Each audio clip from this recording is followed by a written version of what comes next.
5 septembre 1661, le jour où Nicolas Fouquet est arrêté par d'Artagnan sur ordre de Louis XIV. Par Frédéric Lévineau, journaliste au Point.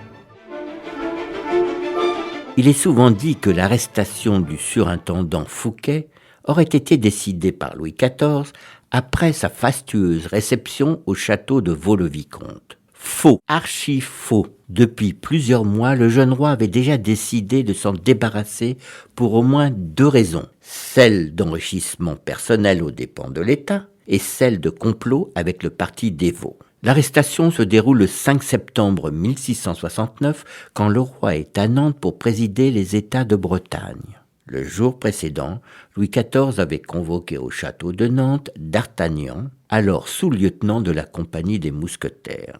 Il le charge, sous le sceau du secret, d'opérer l'arrestation de Fouquet le lendemain après la réunion du conseil. Ce jour-là, vers 7 heures, le surintendant se rend au conseil du roi sans se douter de rien. La suite, c'est le jeune souverain qui la raconte à sa mère dans une lettre. Je l'ai entretenu tantôt d'une matière, tantôt d'une autre, et fait semblant de chercher des papiers, jusqu'à ce que j'ai aperçu par la fenêtre de mon cabinet d'Artagnan dans la cour du château. Et aussitôt j'ai laissé aller le surintendant. L'arrestation se déroule sur la place de la cathédrale.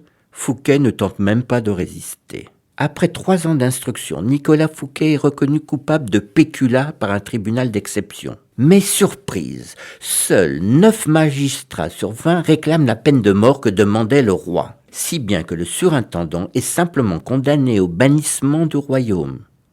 Louis XIV est furieux. Il transforme la peine en emprisonnement à vie. Fouquet passera ses 16 dernières années au fort de Pignerol, dans le Piémont alors français.